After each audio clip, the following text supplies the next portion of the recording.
idol, for today's video pre, gagamba ulit tayo no. Hahanap na tayo ngayon ng pahamugan talaga pare. Hindi na uubra yung DIY na ginawa natin na tab. Hindi na rin uubra yung mga kulungan natin dito na mahaba na maliliit. Ang gagawin natin, pahamugan na malaki no. Bibili tayo, may nakausap na ako eh. Nag-search ako na sa Facebook. May nakita ako na supplier na gumagawa ng mga ganong klase ng pahamugan pare. So pupuntahan na lang natin. Medyo maaga pa pero di ba tignan natin kung gising na siya. Tapos niyan, pupunta tayo kay Boss Renbert. Hahanap ulit tayo ng gagamba pre. Dahil yung mga gagamba natin dito, naku po, isa-isang Alam nyo guys, hindi ko alam kung pang pet talaga yung mga gantong klase ng gagamba. No? Hindi ko sila pinaglalaban-laban para hindi mawala agad. Nung hindi ko naman sila pinaglalaban-laban, ayan, isa-isa silang alam nyo na, isa-isa silang na ano no. Unang nawala dyan, nung pagkabili ko pa lang, kinabukasan wala na eto. Pero hindi ko pa siya tinapon agad. Tapos sumunod na yung dalawa. At eto, yung isa naman, good news, buhay pa siya pare. Yan. Eto, nananatiling malakas. Itong pula natin dito na tagi 80 pesos. Pero itong tatlong 80 pesos natin, nawala na, kinuha na niya. Napapaisip tuloy ako ngayon mga boss, kung itutuloy ko ba yung pag-aalaga ng gagamba o ipanglalaban na lang natin yung mga gagambang nabibili natin. Ganun din kasi, nasasayang lang. Pag inaalagaan ko sila dito, hindi rin nagtatagal. Pag ipanglalaban naman natin, tingin ko mag-e-enjoy ako dun. At the same time, baka malungkot agad ako kasi baka matalo yung gagamba natin. Pero 50-50 naman yun. Pag hindi natalo, de buhay. Pag natalo, ngayon naman, nandito naman tayo sa may Bukawi ngayon. Wala tayong makita sa Marilao. Doon yung Marilao, pare. Hinihintay ko naman ngayon yung bibili natin ng pahamugan. Dahil parang kailangan kasi ng mga gagamba natin yung malaki na kulungan na, no? Kaya bibili tayo ng pahamugan. Kaso nga lang yung bibili natin ng pahamugan, mukhang natutulog pa, boy! Hoy! Tignan natin, oh. Hoy, alas 8 na, boss! Alas 8 na! Baka naman, gising na, pre.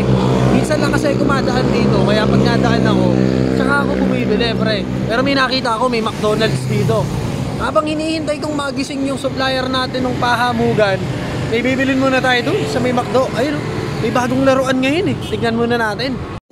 Ang cute ng box, pre. Ito yung box ng no, Mario Kart. Ang cute ng box sila, So, secure na secure yung laruan nila, pare. Dahil naka-box pa yan. Hindi sila nakalagay sa Happy Meal, tapos naka-plastic lang. Pero ngayon, naka-box siya, pare, no? Ang ganda. At dahil hindi naman sumasagot si Idol, rekta na tayo sa may kila Boss Renbert. Doon na lang tayo bumili ng gagamba. Tsaka kung may pahamugan siya, bili na lang din tayo. Hindi talaga nagre-reply si Idol, tulog pa to. Eto mga boss, dito na tayo kila Boss Renbert. Yan. So hindi rin nag-reply sa pahamugan natin. Kaya dito na tayo kila Boss Renbert bumili ng gagamba. Kaso nga lang wala akong lagayan ng gagamba, hindi ako nakapagdala eh. Sana meron si Boss Renbert na lagayan ng gagamba, bili na lang natin. Kahapon lang eh. Ito yung kahapon. Ganda Anong to? Anong line?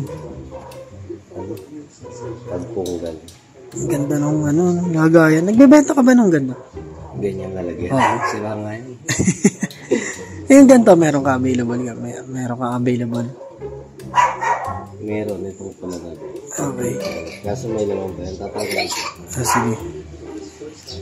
Nakalimutan ko rin yung lagayan ko ng gagamba eh.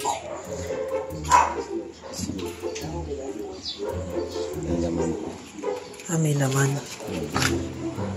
Anong size yan? Parang paano na Good. Good. Good size. Kasi ayun kumakain nga nagpapakain para magkaroon lang dyan. Ano yan? Rambutan? Hindi. Hipon. Wow. Social. Mga naka-crayfish. Anong size na ito, bossing? Ano pa yan? 3 good pa yan. Hindi pa ako nakapag-size niya. Pinapakain ko pa kasi. Okay. Kaya hindi pa ako nag-size niya. Magkano bitaw mo? TM ito 50 na. Ito 50. Dito? Ko lang dito? Dito wala pa akong pricing. Pero ganun din. 50, 80. Okay, sige. Meron ba dyan yung yung may itim yung puwetan? Tala? Oo. Wala akong nakita ng tala. Pero dito meron akong tala. Yun. Ito. Kaya magkano to? Yung mga tala na yan, ano yan? Bigay ko na lang din 80. Sige. Ito, yan. Ano naman sa akin yun ako. Ito, magkano yung lagayan? Lagayan, ang bili ko kasi dito, 50 isang butas. Eh, bigay ko na lang sa'yo na ano to eh. Ano ba to? Ano? Kawayan. Kawayan. Wala lang kasi, lagay na lang natin sa plastic. Plastic na lang Oo. natin na. Kasi kawayan. Kawayan, oo. Per butas talaga bili. Ito, ano to? Pang-load? Hindi, tubig lang eh. Okay. Puso pa yan. Pero ito, yung mga kuha mo dito, loaded yan. Yan, yung, okay. Naka-reload ako na. Dito, pili tayo dito. Dami oh. Gagando.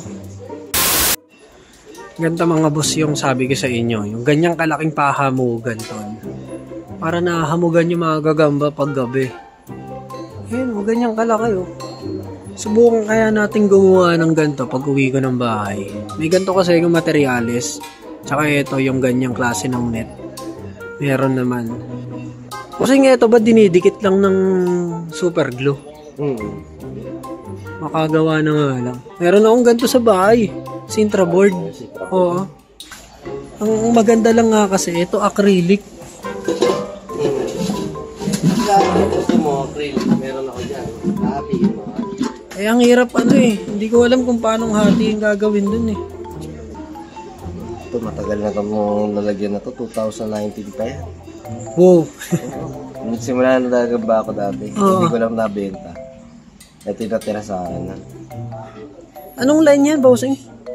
Kalpunggal. Saan yun? Ano rin, Jensen? Kalpunggal. Kampunggal? Oh, parang galing na sa mga tribo-tribo yan. Magaling niya, bagong... Ang laki. Ang laki yan. Yung mga salmon ba, ganyan din kalalaki? Mas malalaki dito. Mas malaki pa dyan. Kaso, hindi na nalalayo yung size niya. Yan, bossing, magkano yan? Ito isang na ito. Malaki pa Ganda, talaga. no? Ang laki. Ganun mo nga sa palad mo. Doon mo pagkapangin. Ayun yung piso sa battery. Ano, sinukat sa lima. Ang laki. Magkano na? Ganito ang size na yung iba. 180 na. Oo. Pero sa akin, center na yun. Sige, kunin ko na rin yan. Tatlo. Magkano? 50, 80, tsaka yan. Nakakapanghinayang paglabanin eh. Tapos nakakapanghinayang din pag namatay. Ano ba gagawin ko? Paglabanin ko na lang. Eh, mas maganda. At least nag-enjoy ka. Kaya nga eh. Kasi yun talaga sila, ginawa sila para paglaban-laban. Eh pag namatay, Inuli sila nakakapanghinayang para din. paglabanin Oo talaga. nga eh. Kailangan talaga nila, nasa wild sila. Pero na lang, kung pakakawala mo sa labas mo sa bahay, Oo, tatagal. tatagal sila. Eto mga boss, magaganda na naman yung na-score natin. Talaan, isang super jumbo. Tapos may dalawang free na binigay si bossing, no. So etong box na to, bigay niya din sa atin to free. Nung 2019 pa raw niya tong box. So itatabi natin tong box na to dahil may sentimental value to sa kanya, binigay niya na lang sa atin. Tapos ilang gagamba ba laman nito? Parang 5 gagamba pare. 3 yung binili natin, tapos binigay niya tayo ng 2 free. Puntaan na natin yung bahay natin para ma-check na natin to. Let's go! So eto mga boss, yung na-score natin kay Boss Renbert. Naka-score tayo ng tag 50 pesos, 80 pesos, tsaka 100 pesos pare. Lumabas na agad yung 50 pesos. Ito yung tag 50 pesos pare. Tigrihan din siya. Mahaba yung galamay. At the same time pare yung size niya, pag good size na rin eh no. Pare tignan nyo naman no, ang haba ng galamay. Tapos yung puwet niya, busog pa yan. Pwede pa nating hindi pa kainin ng mga siguro isang araw. Pwede pa yan. Yung takbo medyo matamlay pa yan dahil tulog na tulog sila. Pero ayan, dudumi oh, papakitaan kayo. Ang galing talaga. Dinumihan pa ako sa kamay, pasaway. So lagay natin dito. Yan, diyan ka muna. Yung paanong mga gagamba, no, hindi sila makapit sa glass. Pag nasa glass sila, dumudulas yung galamay nila sa glass, no, hindi ganun kumakapit. So meron din palang weaknesses yung mga legs nila. Akala ko kasi lahat ng gagamba, kahit saan kumapit, makakapit sila. So eto guys, hindi ko alam kung nagkaroon na ako nito. Pero sa pagkakatanda ko, first time kong magkaroon ng tala. Yan, ito yung tala mga pre. Tignan nyo naman to. Ang haba din ng galamay. Ito yung 80 pesos. Yan, kung makikita nyo yung puwet ng tala, meron siyang mark na kulay itim, no? At yung mark na yon, parang iskal. Yan, kung mapapansin nyo, korting iskal yung mark niya sa may puwetan niya. Ang astig. Yan, kung makikita nyo, ayan yung tala natin. Ops, huwag kayong maglalaban. Huwag kayong maglalaban. Ayan, hindi kasi sila pwedeng magkasama sa isang lagayan eh. Kung makikita nyo yung tala, ayan o, korting iskal yung nasa likuran ng tiyan nila, no? Ayan o, ang ganda, di ba? Ang ganda, no? Ako pa naman mahilig ako sa skull. Kaya kung makikita nyo, ang ganda, yan, naglaban. Naglaban, gagi, huwag kayong maglaban, timang, mapapaaga kayo. Alam nyo kasi, di ba nga, nagkaroon tayo ng gagamba, tapos lagi ko nalang inaalagaan. Naalagaan ko naman sila ng mabuti. Ang ano lang talaga, hindi rin talaga sila pang pet, dahil hindi rin talaga sila nagtatagal. Pero may napapanood naman ako sa YouTube, pre, mga ganito kalaking gagamba, napapatagal naman nila. Pero sa akin, di ko alam kung bakit namamatay yung gagamba pagkatagalan. Kaya ang naisip ko, sayang din naman kasi pag inalagaan ko, nasasayang dahil nga namamatay. Kaya naisip ko kung ipanglalaban na lang natin sila. Ano sa tingin nyo? Panglaban ba natin? Sa akin kasi gusto kong alagaan talaga eh. Pero hindi ko mapagtagal yung gagamba sa akin. So eto mga boss, etong mga gagamba natin, ilalaban natin to sa tamang panahon eh, no? Ilalaban natin sila sa ibang gagamba, titignan natin kung uubra. So yun lang mga boss, gagawin ko pa yung pahamugan natin. Hindi ko na nagawa dito sa video na to, gagawin ko na siya ngayon. So ubangan nyo na lang sa susunod kung anong kalalabasan ng pahamugan na yun. Paghagandahin ko mga boss. Let's go, bye bye!